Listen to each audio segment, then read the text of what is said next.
Olá, turma. Bom dia. Eu venho fazer a correção e a explicação da trilha 7, que foi a nossa atividade 1 da terceira unidade de Química, com o conteúdo de oxidação. Então, na atividade eu coloquei algumas questões introdutórias e leitura de 2 textos sobre o conteúdo. Então, inicialmente foram colocadas essas 2 imagens para vocês analisarem, lembram? A imagem de um bafômetro e a imagem de alguém segurando uma chave de um veículo e outra pessoa segurando um copo com bebida alcoólica.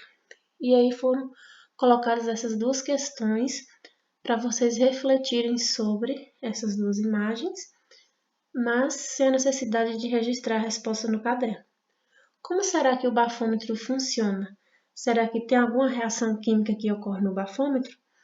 O título do texto 1 foi o seguinte: hálito culpado, o princípio químico do bafômetro. E o texto 2 teve o título Número de oxidação NOx. Então vamos relembrar o conteúdo dos textos, né? O texto 1, hálito culpado, o princípio químico do bafômetro. Vem falando sobre a ingestão do álcool no nosso corpo, né? Que ele passa pelo estômago, intestino e vai parar na corrente sanguínea, assim como ilustra aqui a imagem, em torno de 20 a 30 minutos, dependendo das características corporais de cada um, como o peso, por exemplo. E aí, um exame de sangue é capaz de detectar a presença do álcool no corpo de alguém. Assim também como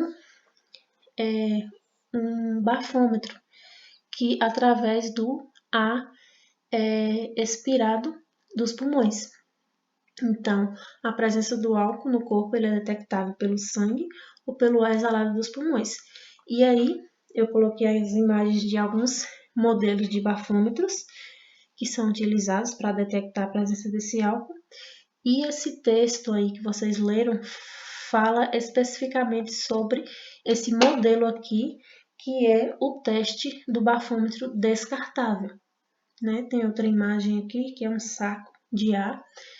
Quem faz esse teste aí enche esse saco com ar e é colocado esse tubo aqui para medir, para ver se tem a presença do álcool. Então, esses pequenos tubos, eles contêm essa substância aí, o de cromato de potássio e o ácido sulfúrico, certo? Essa detecção ela é visual, por meio da mudança de cor, devido à reação química que acontece com o álcool e o dicromato de potássio. Então, essa reação entre as 2 substâncias dá origem ao sulfato de cromo. Então, aqui, ó, como essa imagem ilustra. O dicromato de potássio ele possui cor amarela alaranjada. Já o sulfato de crômio possui coloração verde. Então, na reação aqui entre o dicromato de potássio e o álcool, faz surgir aqui o sulfato de crômio. Então, esta mudança de coloração indica a embriaguez do motorista. Então, ó, se no teste lá ficar a corzinha amarelo, alaranjada, indica que a pessoa não ingeriu álcool, né? Ou seja, pode dirigir. Se ficar a cor verde, né, esverdeada, indica que a pessoa ingeriu sim álcool, certo? Então, esse bafômetro, teste de bafômetro descartável, acontece aí por meio, a detecção é visual por meio da mudança de cor, né, que é causada por essa reação química. E aí essa reação que acontece no bafômetro descartável, ela é chamada de oxidação e redução, ou também pode ser chamada de oxirredução, que significa a mesma coisa. A oxidação e a redução são fenômenos que ocorrem simultaneamente, ou seja, ao mesmo tempo, né? Quando ocorre oxidação, também ocorre redução, certo? Não vai ocorrer redução sem ocorrer oxidação e não vai ocorrer oxidação sem ocorrer redução. Em reações em que há transferência de elétrons entre os átomos. Então, sempre em uma reação química, há aí essa interação entre os átomos dos elementos, e aí esses átomos eles podem doar elétron para outro átomo, ou ele pode receber elétron de outro átomo, certo? Então, nessas reações aí, que há aí a transferência desses elétrons.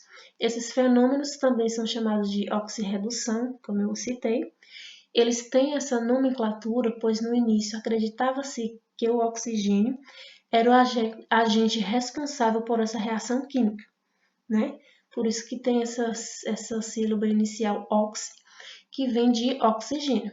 Porém, após anos de pesquisas, observou que pode haver oxidação sem a presença do oxigênio, né? Então, há reações aí de oxidação e redução que não há a presença aí do oxigênio, ok? A oxidação ocorre quando o elemento perde elétrons e o seu número de oxidação, NOx, aumenta. Então, esse NOx, essa sílaba aí, significa número de oxidação. Já a redução ocorre quando o elemento ganha elétrons e o seu número de oxidação diminui. Então, o NOx, aí, o número de oxidação, indica a carga elétrica real do átomo após as reações. O NOx é o mesmo que carga elétrica, significa carga elétrica, viu, do átomo aí, dos elementos aí de cada reação. Então, só relembrando aqui para vocês. A oxidação ocorre quando o elemento ele perde elétron, né? Ele dá um elétron para o outro elemento e ele fica com uma carga elétrica positiva, né? Quando a sua carga elétrica aumenta. Já a redução acontece quando o elemento ele ganha elétron, ele recebe o elétron do outro átomo do outro elemento e fica com a carga elétrica negativa, né? Ele diminui a sua carga elétrica, né? Reduz, como o próprio nome já diz. Aí eu trago aqui o exemplo da reação química da formação do cloreto de sódio, que é o mesmo sal de cozinha. Eu coloquei aqui a imagem representando o átomo de sódio e o átomo do cloro.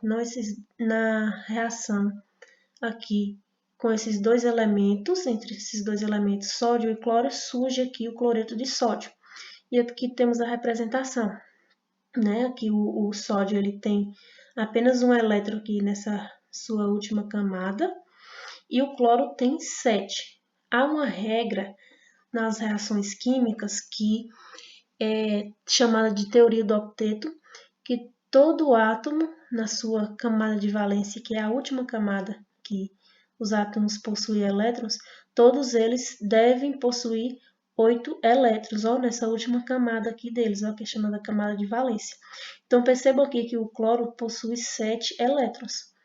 Então, aqui o sódio ele possui 1, então ele doou aqui, ó, ele vai doar 1 elétron para o cloro, ele fica com 8, e aí ele passa a ter 8 elétrons aqui nessa camada de valência, que passa a ser a sua última camada. Aqui, ó, temos a representação de como ficou os átomos de cada um desses dois elementos após essa reação que fez surgir aqui o cloreto de sódio. Então, o sódio ele perde um elétron, certo? E fica com carga positiva. Então, ele sofre oxidação. Já o cloro ele recebeu, não foi? E ficou com carga elétrica negativa, então ele sofreu redução. E aí temos aqui a representação da equação da reação química que acontece no bafômetro descartável. Ó, como eu falei inicialmente, temos aqui as substâncias de cromato de potássio, que tem essa coloração alaranjada, ó, que é a representação, a equação dos elementos químicos ó, que fazem parte aqui do dicromato de potássio. Temos aqui o potássio, o cromo e o oxigênio, né? 2 átomos de potássio, 2 de cromo e 7 de oxigênio, que formam aqui o dicromato de potássio, que tem cor alaranjada. Temos aqui o ácido sulfúrico e o álcool etílico aqui destacado aqui, ó, em vermelho, certo? Representando aí o álcool etílico. Então, essas substâncias, quando elas interagem entre si, quando elas reagem entre si, formam aqui, ó, essas novas substâncias, né? Então, aqui do dicromato de potássio surgiu o sulfato de cromo, né? A reação do álcool com o dicromato de potássio e o ácido sulfúrico. Surgiu aqui o sulfato de crômio, que tem uma coloração verde.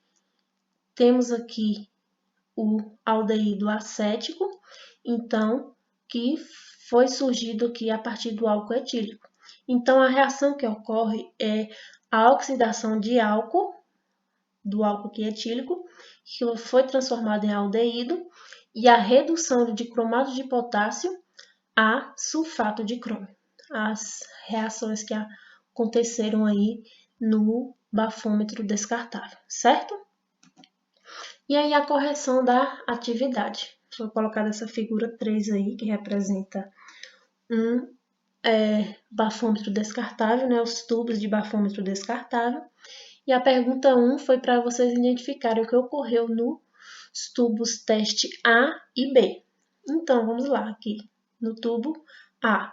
No tubo de teste A, a coloração alaranjada de cromato de potássio permanece, como a gente percebe aqui, ó, nessa região, indicando que não houve reação com o álcool etílico, né? Se ficou laranja, significa que a pessoa não ingeriu álcool. Já o tubo B apresenta cor esverdeada, né?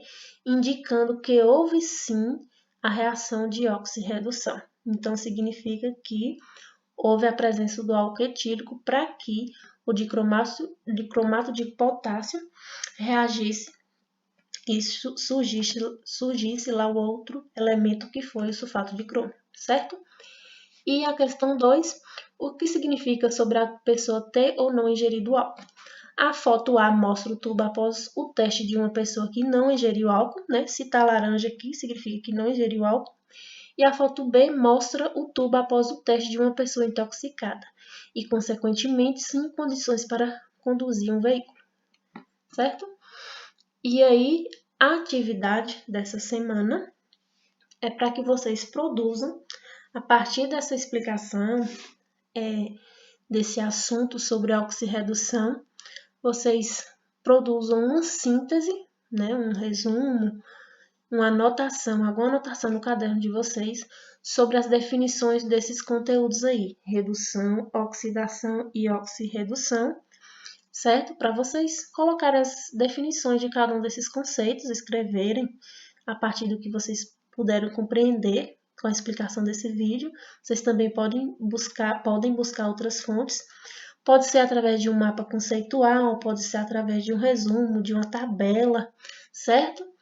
E outros gêneros aí que vocês conseguirem sintetizar e resumir a definição desses conteúdos aí, redução, oxidação e oxirredução, certo? Espero que vocês tenham compreendido e até a próxima aula.